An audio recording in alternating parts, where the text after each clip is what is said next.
Halo semuanya yang sedang menonton podcast ini di rumah, Sobat Nusantara, apa kabar? Semoga semua stay healthy, stay safe, mengikuti protokol kesehatan. Vaksin sebentar lagi akan keluar, jadi sabar-sabar aja di rumah ya. Kita mah ngumpul-ngumpul di sini mah ini tuh kita ngobrol biasa pekerjaan sih, bingung gue. Jangan gitu dong. Nah, untuk loyal viewers ya bisa dibilang ya, loyal viewers kita pasti nyadar dong ada satu tamu lagi di sini yang baru datang. Kalau sama kita kayaknya udah pada bosan ya penontonnya, dan pendengar ya, dengar suara kita kayaknya udah bosan banget. Chandra dan Pasha ini, makanya kita datangkan satu lagi. Ini dia, siapa namanya? Halo semuanya, bro. Kenalin, nama gue Mario ya. Nah, oke. Ini sedikit background intro aja kali ya buat Mario ini. Jadi program ini Harmoni Nusantara, saya dan Pasha ini beragama Muslim. Ya, saya latar belakangnya Katolik ya. Nah, Katolik. Jadi dan ini akan sangat menarik nih sama topik yang akan kita omongin hari ini nih, karena kita bisa dapat perspektif yang berbeda dari seorang Mario ini. Yoi. Nah, jadi untuk menyambut sedikit-sedikit nih Mario nih, apa yang mau kita omongin hari ini, Pak? Baru-baru ini kan kejadian yang bom Makassar ya, di katedral. Terus penyerangan di Mabes Polri. Kalau kita ngomongin Islamofobia aja gimana?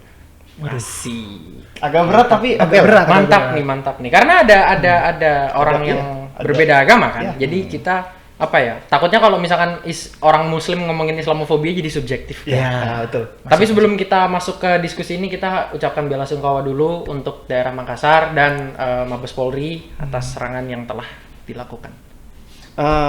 Kita mulai dari definisi dulu kali ya. Boleh. Definisi Islamofobia, gue nyari di Google.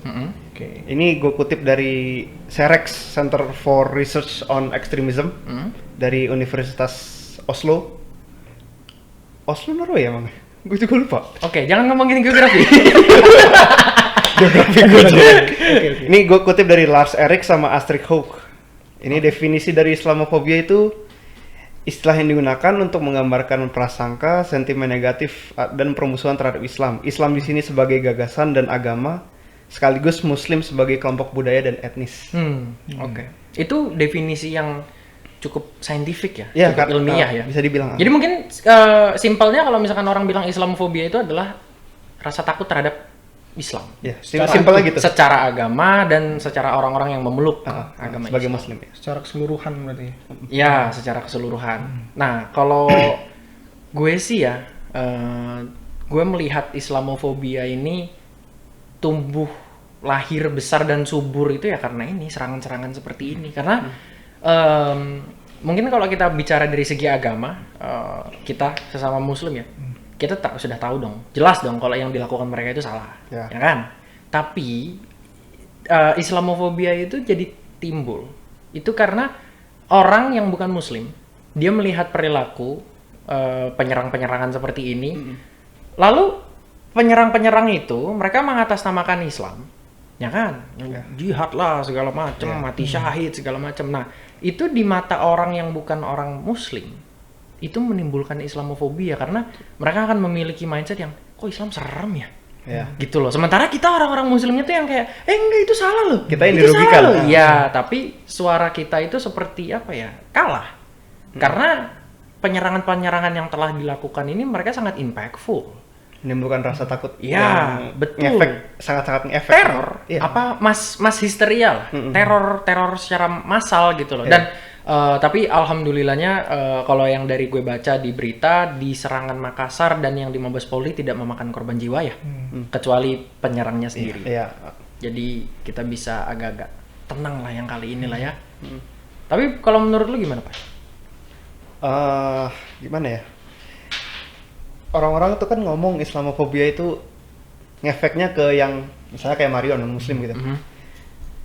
Tapi gue pernah satu ngerasain tuh, gue ngelihat ini bukan rasis atau gimana ya, ngeliat orang yang bercadar atau celananya cingkrang ya, gombrong lagi, itu kayak menimbulkan was-was, padahal seharusnya nggak perlu gitu.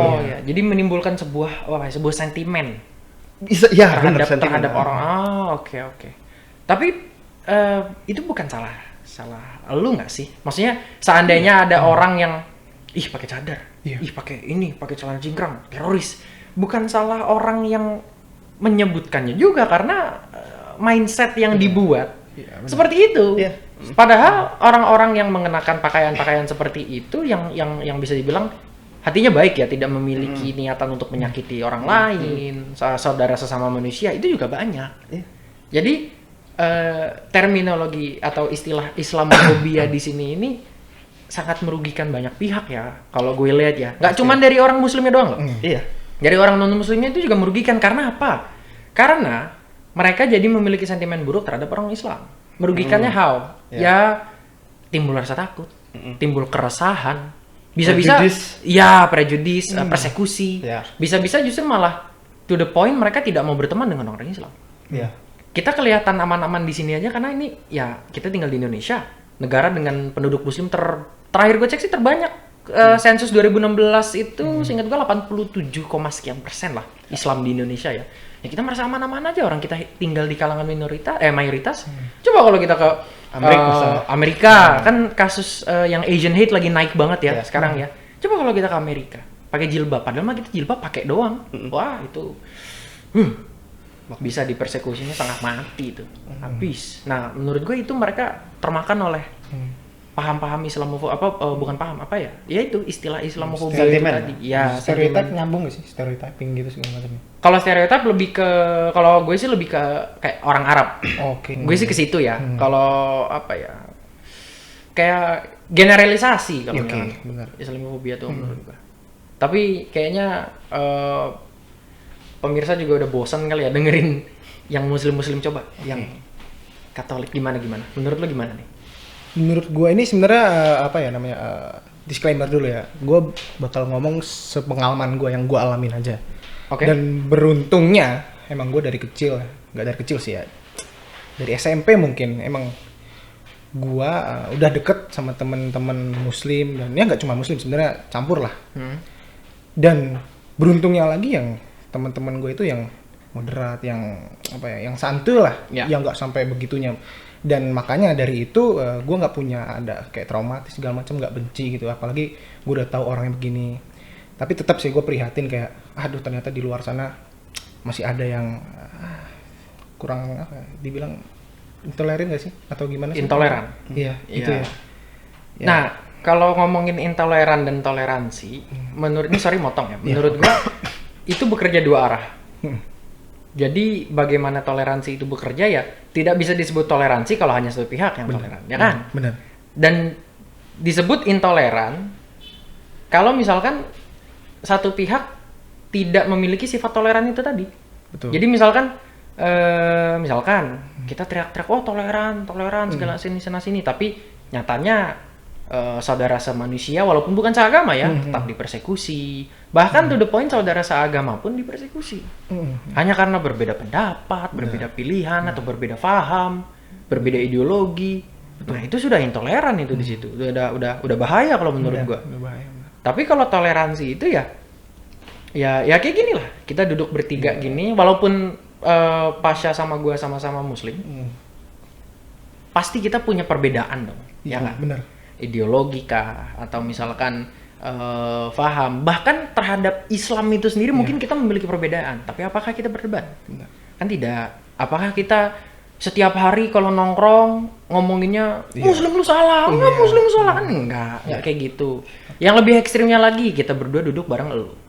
Yang sudah bukan rahasia lagi, berbeda agama, berbeda paham, berbeda kepercayaan. Apakah itu menjadi sebuah masalah untuk kita? Kan tidak. Iya, betul. Gitu loh. Justru malah perbedaan dalam Indonesia ini tuh harus kita hadapi dengan bijak. Betul. Karena itu yang membuat indah Indonesia ini menurut gua ya. Makanya sifat-sifat toleransi itu harus harus dinomorsatukan tuh kesannya kayak di prioritas paling utama ya, tapi maksudnya itu harus dijunjung tinggi tuh. Toleransi karena kita hidup di negara yang plural. Betul. Kalau kita hidup di negara yang plural, lalu kita secara paksa ataupun secara tidak langsung menyempitkan pola pikir kita, hidup akan susah. Susah banget kayaknya. Yang aduh ngeliat sini beda, beda, aduh musuh semua. Jadi gitu takut loh. gitu. Jadi takut. Khawatir. Padahal mah kalau kita coba rangkul, kita coba obrol sama mereka, belum tentu juga pikiran-pikiran jelek itu jadi kenyataan gitu loh. Ya apa ya? Kalau lu berpikiran buruk secara terus-menerus gitu ya, kayak suzon, ya itu akan termanifestasikan jadi buruk gitu loh. Tapi cobalah lu lebih santai. Kuncinya nongkrong sih. Nongkrong harus begitu. Asik tuh. Nah, karena ketika ya kita sudah melewati masa-masa SMA lah ya. Betul. Tapi ketika kita di SMA pun juga di dalam tongkrongan kita nggak ngeliat agama. Betul banget. Iya nggak? Iya. Kalau sefrekuensi ya udah. Iya. Cuman gara-gara Kristen nggak mau dibagi rokok gitu. Iya. Terus gara-gara Muslim nggak mau dibayarin kopi. Ya elah. Kaku banget bos. Olahraga aja mau pemanasan dulu biar lentur ya kan. Masa hidup lo kaku banget. Ya elah. Tapi kembali lagi ke topik ya, Islamofobia itu menurut gue dan gue cukup yakin ya kalian berdua memiliki pandangan yang sama gue. Kalau kita ngomongin teroris itu kita tidak boleh menunjuk atau menyalahkan ke kepercayaan. Betul. Ya kan? Betul. Karena in the end of the day itu salah pribadi. Manusia gitu loh. Sama aja kalau misalkan orang bilang, oh jangan jangan nongkrong berdua cowok cewek, ntar yang ketiganya setan. Ya lu mau nongkrong ber-100 pun juga setan tetap ada. Gitu loh. Jadi itu hanya perihal gimana pribadinya itu bisa menahan. Ya kan? Jadi ketika teroris yang di Makassar itu meledakkan diri, itu bukan agama Islam yang memencet detonator. Dan juga bukan setan yang memencet detonator, yang memencet detonator tangannya dia. Iya. Tapi mungkin yang terjadi di kepalanya, paham-pahamnya, nah itu dipengaruhi oleh pihak-pihak ketiga yang lain yang ya sedang populer banget lah belakangan inilah ya. Sedang hype. Iya, jangan disebut ntar gue dimarahin di komentar soalnya. Jangan. Iya. Saya masih mau podcast ini mau panjang. Aduh. Tapi itu ya, apa namanya? Kalau gue sendiri lebih, kan banyak tuh orang setelah kejadian Makassar itu jangan salahin agamanya. Tapi gue lebih setuju kalau dibilang misalnya dia nyalain agama nih, gue lebih setuju dibilang salahin dia yang salah dalam memahami agamanya. Kan agama kita kan nggak pernah ngajarin ngelukain orang. Itu menarik tuh. Ngelukain orang, manusia ya. Iya. Apapun itu. Iya. Kan nggak boleh. Dia sampai gimana caranya dia dapat mencapai tahap dimana oke, ini orang boleh kok dibunuh. Iya. Boleh kok disakitin. Berarti terjadi miskomunikasi di tengah-tengah dia mempelajari agama itu ya. Memahami. Antara miskomunikasi. Kalau miskomunikasi kan maksudnya secara tidak sengaja ya terjadi ya. Kita tidak mau menginginkan itu miskomunikasi atau ditanamkan. Ya enggak? Nah, kalau misalkan soal miskomunikasi ini menurut gue sih ya karena dia hanya purely miscommunication, seharusnya dibenarkannya itu lebih mudah. Karena dia salah memahami kan. Tapi kalau sudah ditanamkan, itu beda cerita. Ini nih. Kenapa ditanamkan seperti itu? Tujuannya apa? Benefitnya apa? Ini next level lah, inilah. Itu BNPT yang ngerti itu. Aduh. Ya. Tapi agak miris ya kalau kita kilas balik sedikit ya, berpikir retrospektif. Serangan-serangan teroris yang pernah terlaksana di bumi Indonesia ini ya. Banyak banget nggak sih? Banyak. Dari ya gue nggak bilang Indonesia itu negara yang paling diserang. Wah, Indonesia paling terzalim ya tidak. Cuman kalau dipikir-pikir banyak juga ya. Banyak. Yang salah satu paling ramainya lah waktu itu lah rentetan peristiwa bom Bali. Ya kan? Bom Bali 1, bom Bali 2. Lanjutkan dengan yang Sarinah itu?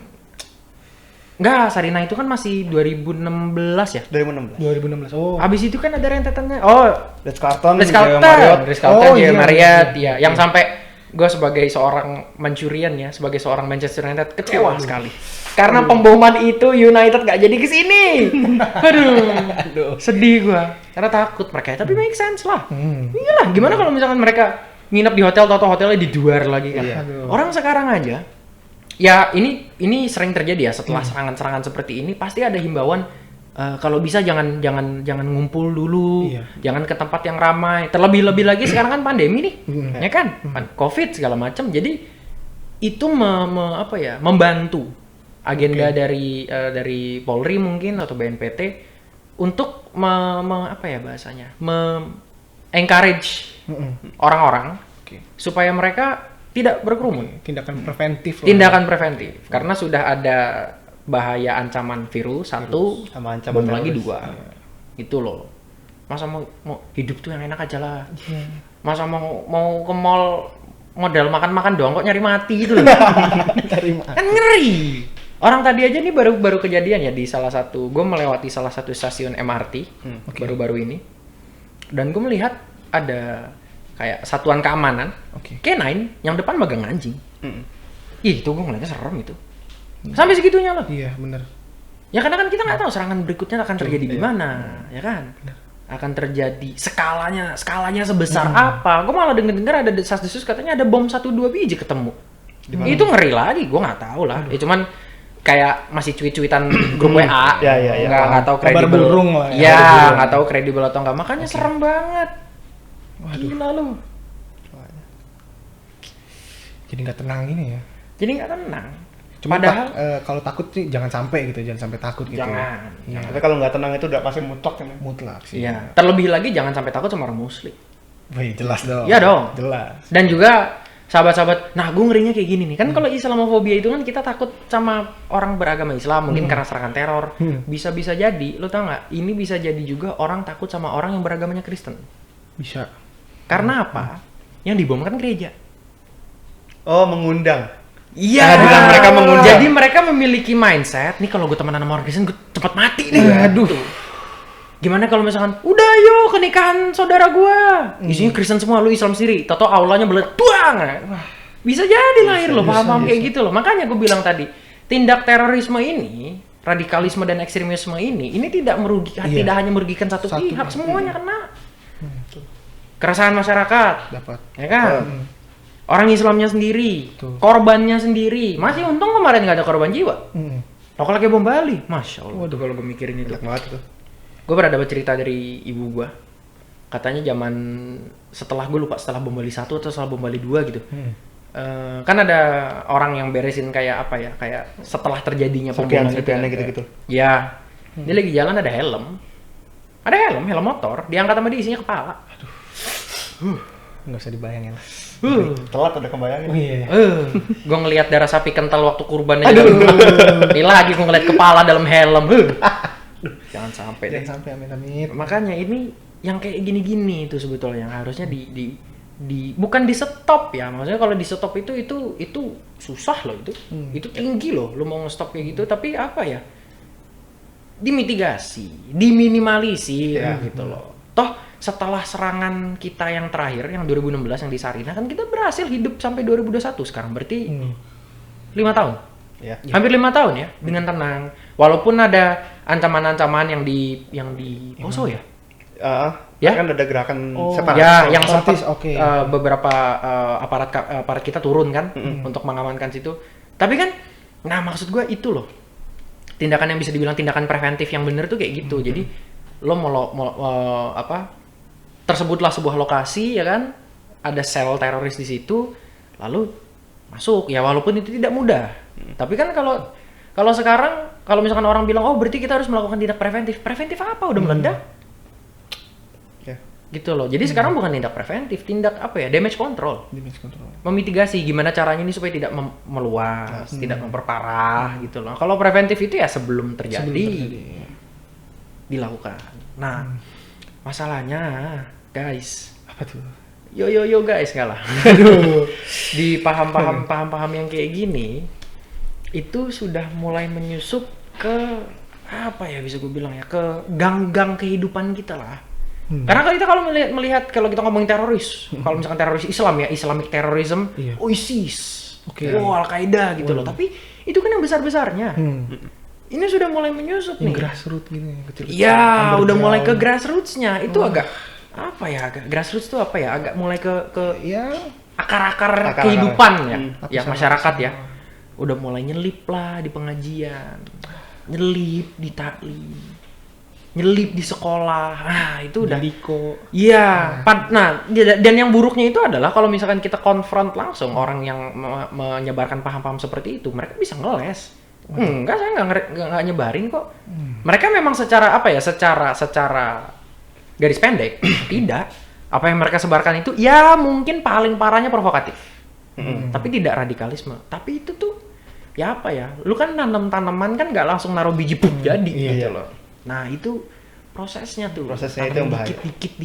Dikit sampai akhirnya yang mereka yang oh iya bener juga ya. Salah nih mereka nih gara-gara nggak muslim nih. Salah nih mereka ke gereja nih. Kayak gitu loh. Aduh, itu yang serem tuh. Sekarang lu bayangin, kita ini kan udah yang ya udah 20-an lah ya. Iya. Maksudnya kita sudah mulai mengerti lah memilah mana yang benar, mana yang buruk.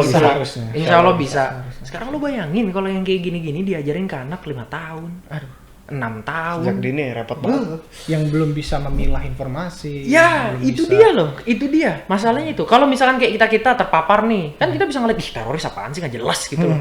Jelas lu, mati-mati nggak jelas, 72 bidadari, mana? Aduh. Kan ngomong-ngomong, barang vital aja ketinggalan. Jatuh. Itu bidadari 72 biji, auto KB bos. Kagak jadi. Cancel bos. Cancel. Gitu. Tapi kalau kayak kita kan, misalkan nih kita lagi ngaji, terus tahu-tahu penceramahnya bilang, ayo kita jihad. 72 bidadari menunggu kita, surga menunggu kita. Kita kan, orang apaan sih? Gitu loh. Iya. Jelas, gue cabut lah gitu loh. Tapi kalau yang masih muda-muda, buat urusan syahwat aja sampai ngelukain orang. Makanya itu loh permasalahannya.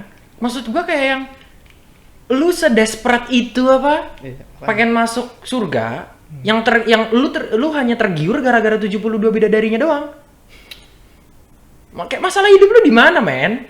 Itu tuh parah menurut gua. Tapi ya itu, kalau misalkan itu ditaruh di yang masih apa ya, youth lah, masih muda-muda, yang kan umur 15 tahun ke bawah, itu akan tumbuh subur di kepalanya mereka. Iya. Karena apa? Di kepala mereka pikirannya cuma satu, jihad fisabilillah, mati syahid, itu doang. Itu yang apa tuh? Rekamannya anak kecil itu, anak-anak Indonesia tuh yang ngebakar paspor tuh. Iya. Itu kan bukan Bakar salah. paspor. Itu kan bukan salah mereka. Bukan. Oh. Mereka maksudnya ya lu gila aja lu anak kecil punya pikiran paspor mau gue bakar. Enggak, itu disusupin, ditanamin itu. Bahkan menurut gue dia juga nggak tahu paspor itu kegunaannya untuk iya, apa segala macem, gitu kan. makanya itu dia dimasukin sama orang. Itu dimasukin sama orang. Nah, itu dimasukin sama orang dan problemanya sebetulnya ya di situ karena mereka ini si apa ya, gue bilangnya gardener kali ya, atau botanis ya, karena dia nanam mulu bos. Petani, nanamin paham mulu. Nah si petani itu tuh dia keren juga bahasa lu. Dia pinter nyari tanahnya, tanah masih subur, masih gembur, masih muda-muda. Ya kira-kira seperti itulah. Cuman apa ya, gue merasa menzolimi kalian nih dari tadi, gue yang mulu yang ngomong. Iya. Terus sampai salah satu produser bilang katanya gue kayak nyeramahin kalian. Maaf ya. Sobat-sobat Nusantara kalau kesannya saya kayak saya bukan dai saya. Saya hanya mahasiswa. Kita semua mahasiswa yang tersesat. Tapi nggak apa-apa dong, insight lu kan berarti kan banyak banget bervariatif. Kita juga dapat insight baru ya. Iya betul. Bener kan? Semoga bermanfaat aja sih kalau gue sih. Bener. Tapi apa ya? Ya kan kayaknya cukup udahlah ya insight dari gue ya. Nah, insight dari kalian berdua ini gue penasaran nih. Kita bertukar insight, bertukar pikiran. Ini kan berarti kan target YouTube-nya kan milenial kan? Iya. Ya. Jadi kayak itu ngingetin kita sama penyerangan Mabes kemarin. Milenial dia. Iya. Apa putus kuliah kan? Iya. Semester 4 tapi itu enggak kuliah lagi. Coba mungkin bisa diperjelas. Gue sendiri belum ikut. Yang perempuan? Iya. Inisialnya ZA kalau nggak salah. Iya. Bener kan? Iya. Oke. Kayak gue hafal deh nama panjangnya, cuman jangan disebut. Jangan. Iya remaja, terus dulu kuliah menurut kepolisian sih menurut kepolisian atau pihak kampus ya, di kampusnya baik-baik aja sebetulnya. Terus setelah semester 4 langsung berubah total. Kalau nggak salah nggak ikut kuliah lagi deh. Putus.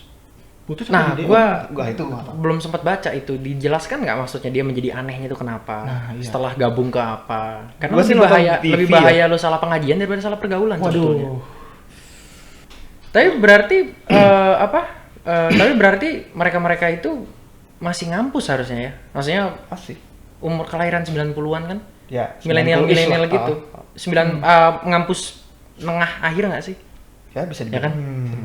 Nah, ngomong-ngomong kampus, gue itu dapet kabar. Katanya si yang pembawa Makassar itu kan mereka suami istri tuh. Ya kan 2 tuh. Yang nyerang Mabes Polri kan 1. Iya. Si suami istri ini sama si penyerang Mabes 1 pengajian. Afiliasi pengajian apa sih sama. sebutannya? Sorry, maksudnya satu pengajian kayak gimana tuh? Gue sendiri nggak paham sih. Jadi apa ya? Kayak pengajian aja gitu loh. Karena kan di kampus-kampus itu kan kadang suka ada kalau misalkan yang IKM yang berbau keislaman. Liko gitu nggak sih? Kalau gue sih taunya Liko karena SMA gue kan negeri. Apa itu Liko? Gitu. Kayak apa sih namanya, belajar agama gitu nggak sih? Keagamaan bareng-bareng gitu. Iya, gitu kurang lebih kayak gitu. Tapi bukan pelajaran yang formal ya. Oke. Maksudnya kayak side activity lah kasarnya kayak gitu. Ekstra kampus gitu nggak sih? Iya, ekstra kampus. Nah, tadi yang pas gue bilang sebelumnya, yang itu sudah mulai masuk ke gang-gang kehidupan ya, salah satunya ini. Salah satunya kampus. Iya. Bahkan kampus aja bisa masuk loh. Padahal kampus itu adalah ya maksudnya itu adalah suatu tempat yang bebas di mana semua orang bisa bebas bertukar pikiran. Ya. Kan kita juga sudah mulai dewasa. Betul. Gitu loh. Jadi ya elah. Ini banget nggak sih apa ya bahasa kasarnya ya, sorry. Kolot. Aduh. Tinggalan Kasar zaman. tapi oke. Ya kan? Oke. Karena kalau lu seorang mahasiswa, lu status mahasiswa, lu berkuliah, ya seharusnya itu masa-masa di mana lu harusnya progresif gitu loh. Ini lu udah SMP-nya bader, SMA-nya belajar agamanya setengah-setengah, guru ngajinya salah, lu masuk kampus, lu bukannya progres, regres. Waduh. Nggak mikirin orang tua ya. Kasian. Karena di kampus gua sendiri, gue lupa tahun 2000 sekian, udah 2010-an sih seinget gua, DKM, pengurus masjid, itu akhirnya keluar gue lupa kayak aturan gitu, pengurus masjid kampus gua itu tidak boleh dari orang luar. Harus karena dulu sempat ya, karena jadi harus sivitas kampus gue gitu loh. Paham. Karena dulu sempat bisa di open for public gitu loh. Jadi kalau misalkan emang lo mau ngurusin masjid ya silakan lo ambil tuh DKM. Nah, ternyata itu fatal. Karena banyak orang-orang eksternal masuk ke situ, itu masjid dicemar. Karena mereka DKM. Dan yang lebih sedihnya lagi, katanya sih konon berafiliasi politik. Oh, waduh. Angel. Itu yang di situ. Nah, gue udah apa ya, tahu kampus gue dimasukin kayak gitu-gitu, gue udah nggak srek banget sih. Karena itu berdampak. Berdampaknya udah nggak bisa dibendung lagi tuh. Bisa dibendung, cuman akan butuh waktu yang sangat lama untuk dampak. Karena masuknya tuh udah sampai fakultas, udah sampai level fakultas, level jurusan gitu loh. Jadi yang udah telat berarti. Masa satu kampus ya berkubu? Lu malu lu pakai satu jaket almet, yang satu teriak A, yang satu teriak B, yang satu C, yang D nggak setuju, tonjok-tonjokan. Kalau di kampus kita pengurus masjidnya nggak ada kabar ya? Kurang paham sih gua. Tapi kalau dengar yang banyak itu di seberang jalan. Oh, wah. Aduh. Seberang jalan paling banyak. Tapi ini itu masih konon katanya. Ini apa namanya, penonton mohon abis ini jangan ada yang background check kami bertiga ya. Ntar kita kena konsekuensi. Tapi emang saya masih mau kuliah, saya panjang. Tapi emang mungkin ini salah satu bentuk grassroots-nya mereka kali ya. Mungkin. Bener kan ya? Maksudnya emang udah masuk ke ranah yang lebih kecil, yang instansi, bahkan ini kan pendidikan lagi. Pendidikan gitu. Kecil-kecilan geraknya, tapi kan berpengaruh banget gitu loh.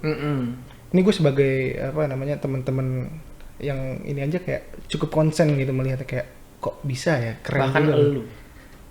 Gimana tuh? Maksudnya itu bukan bahasa jelek ya, maksudnya bahkan elu yang tidak beragama Islam merasa concern. Ya kan? Gimana kita? Karena itu satu hal, kalau misalkan gimana ya, gue tidak mencoba untuk menjustifikasi siapapun di sini ya. Toh gue juga tidak mau mendiskredit para korban, tapi satu hal kalau lo jadi korban, kayak lu misalkan Kristen ya kan, agama Kristen, gereja dibom segala macam. Satu hal kalau lo jadi korban, tapi satu hal lain lagi kalau pelakunya datang dari golongan yang sama-sama lu. Itu gue nggak mau bilang yang satu lebih parah dari yang lainnya, tapi parah lah dua-duanya. Iya, apa ya? Yang satu selalu persekusi mati-matian gara-gara beda, sementara yang persekusi ini orang dari golongannya dia, mereka bilang itu orang salah itu. Jadi gue harus percaya siapa gitu. banyak apa ya? Kebingungan. Banyak anomali. Anomali. Zaman-zaman sekarang itu di masalah peragamaan ya. Nah, yang seremnya lagi itu kalau misalkan Islamofobia tumbuh dalam kampus. Itu serem itu. Karena kalau kita ngomongin radikalisme dalam kampus ya kita tidak bisa memungkiri itu sudah terjadi lah. Tapi kalau Islamofobia tumbuh dalam kampus, sekarang lu bayangin kalau misalkan ada satu kampus, nih gue nggak ada niatan untuk menyinggung siapapun ya atau menyinggung sivitas akademika siapapun.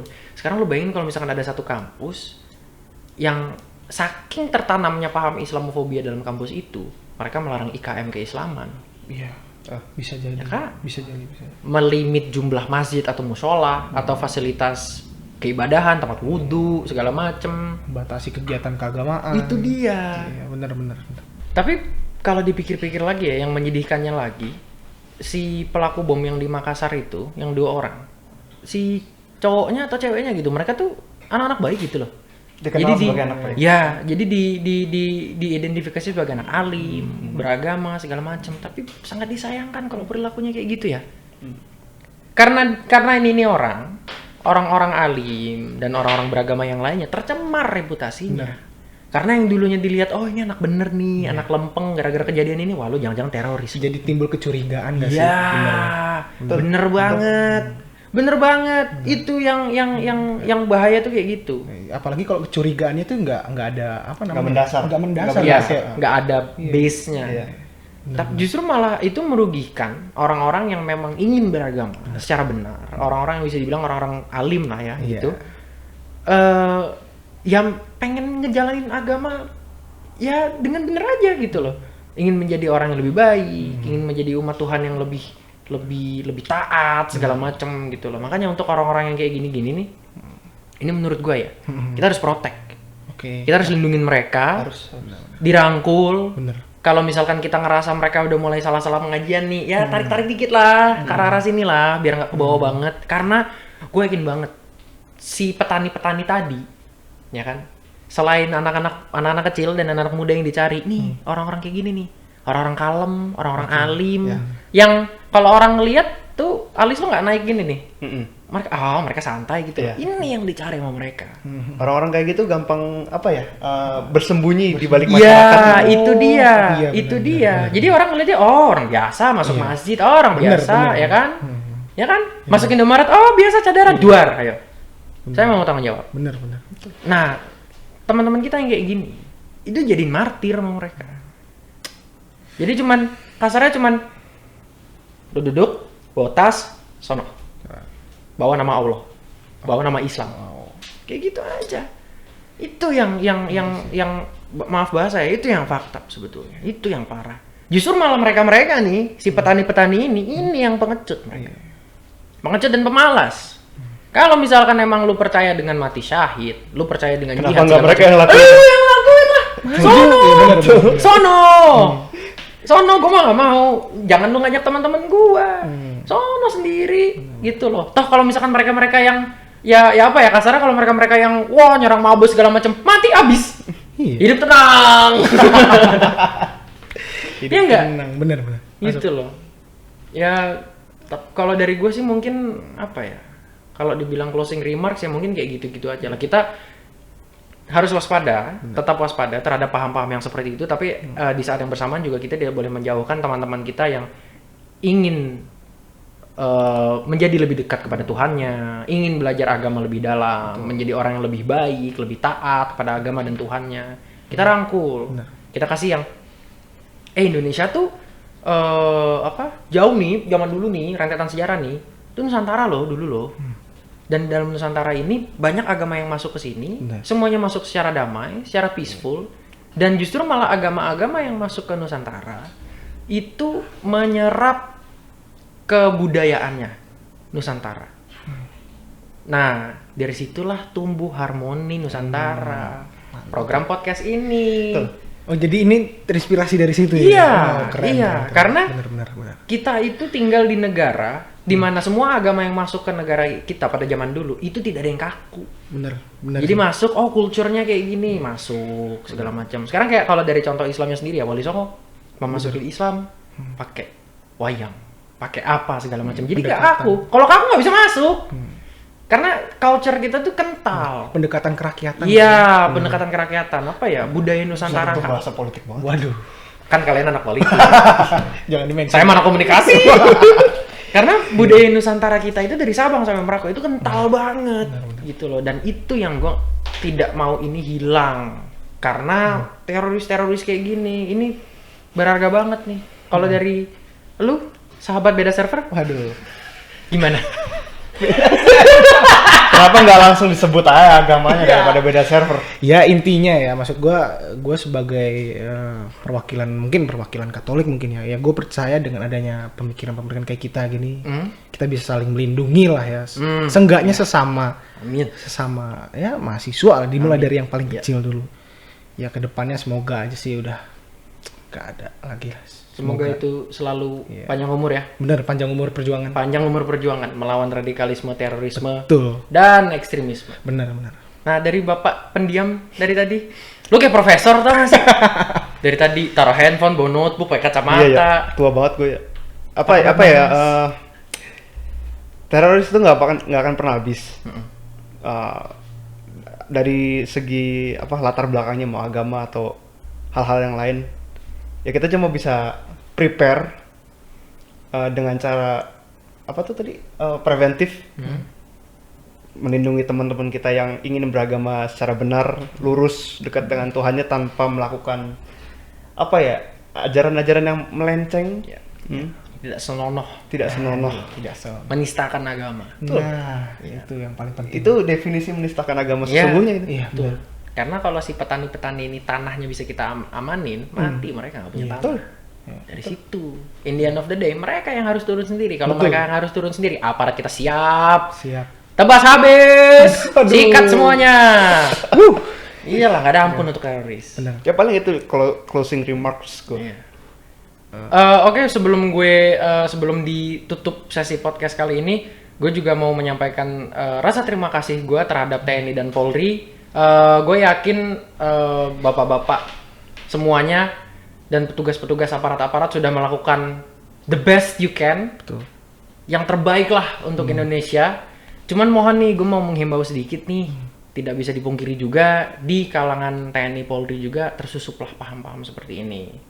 Jadi kalau misalkan yang musuh dari dalam tidak diselesaikan dahulu, gimana kita bisa menghadapi yang ada di luar? Benar. Karena tidak bisa kita perang dalam memerangi dua sisi. Ya benar. Cuma bisa satu aja. Dan kita juga bantu semampu kita. Ya. Sebagai mahasiswa mahasiswa. Iya, masyarakat sipil. Benar. Mahasiswa tersesat. Waduh. Tapi apresiasi terbesar lah untuk TNI dan Polri karena menurut gua ini tindakan-tindakan teror kayak gini tuh iya mereka membuat takut masyarakat, buat serem keadaan segala macam, tapi efek jerah yang dikasih sama para kita top. Takut, serius deh. Gua nggak mau jadi teroris tuh kalau gua suruh ngadepin TNI Polri tuh ngeri gua. Atau lagi tidur diculik. Gua sih takut. Oke, mantap. Oke deh, thank you banget Mas Mario, Bung Mario, anak politik. Kan anak FISIP kita. Terima kasih banyak Bung Mario sudah datang. Terima kasih Bung Chandra. Sesi podcast Harmoni Nusantara ini. Makasih juga untuk Pasha udah selalu nemenin gua di podcast ini. Jangan bosan ngelihat muka saya dan muka Mas yang satu ini, Chandra dan Pasha ini, karena kita akan selalu nemenin kalian. Leave comments di bawah kalau yang nonton di YouTube. Kalau yang di podcast bisa langsung main ke Instagram kita @muslimnusantara. Newsnya pakai berita ya, jangan Nusantara. Karena ternyata Nusantara ada yang trademarknya, jadi nggak bisa. Muslim Nusantara, Muslim Nusantara, semuanya disambung. Ntar kita cantumkan semuanya di deskripsi kok. Oke. Thank you banget semuanya. Thank you banget guys. Thank you semuanya udah nonton. Salam Nusantara. Salam Nusantara, Bang.